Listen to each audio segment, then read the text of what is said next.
Alors, je suis sophrologue, je suis spécialisée dans l'accompagnement des femmes. L'association est très active, vraiment au niveau local, j'ai trouvé que, voilà, elle menait beaucoup d'actions, de sensibilisation et l'idée de proposer des ateliers vraiment régulièrement avec toute une diversité de pratiques non médicamenteuses, je trouve ça très intéressant. Pour rien cacher, j'avais beaucoup d'avis positifs, sur, Christine, donc voilà, ça m'a incitée aussi à contacter l'association.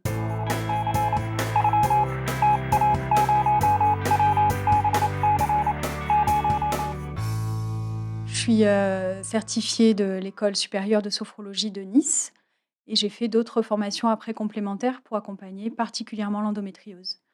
Donc j'ai une formation endométriose, une formation gestion de la douleur, gestion du stress aussi et de la charge mentale chez les femmes et je vais compléter bientôt par une formation d'accompagnement à la PMA. Voilà, encore un petit peu plus loin.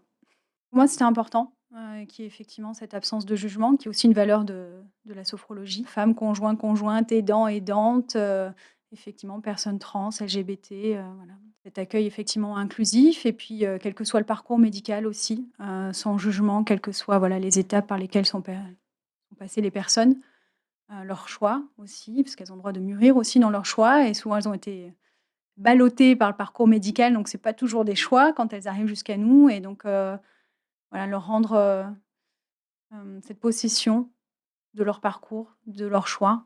Ouais, c'était hyper important pour moi. C'est des valeurs qui résonnent, fort. J'ai fait des ateliers, mensuels avec, l'idée c'était de proposer une pause bien-être, par mois, voilà, qui est ouverte effectivement à tout le monde et j'aimerais bien proposer à la rentrée peut-être des cycles d'ateliers, plus thématiques pour aller plus en profondeur, ce qui n'empêchera pas, cette pause détente tous les mois pour celles qui le veulent, où elles peuvent se joindre ou non en fonction de leur planning.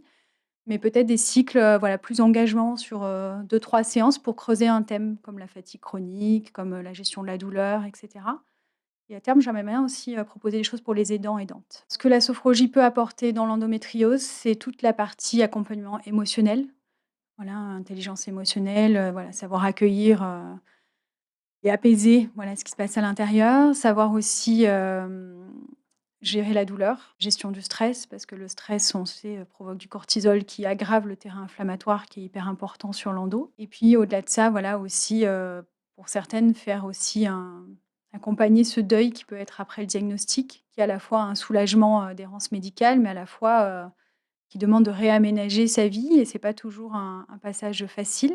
Après, chaque accompagnement est vraiment sur mesure en fonction des besoins de la personne, mais souvent ça inclut un peu tout ça.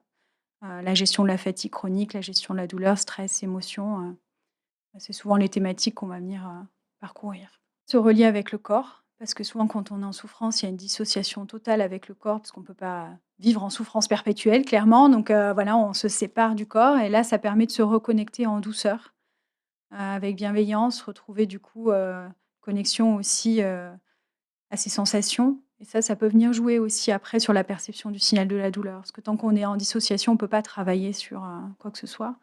Donc je pense que ça se complète aussi avec les travails d'ostéopathie ou de kiné et cetera, pour se reconnecter à ce signal de douleur et ramener de la modulation là-dedans. Pouvoir de nouveau, avoir un signal qui se module et pas un signal d'alarme qui soit, en continu dans la douleur chronique, ouais. Vous pouvez me retrouver sur le réseau Endozen pour tous les ateliers qu'on anime régulièrement et les manifestations auxquelles on participe toute l'année pour sensibiliser et informer un maximum.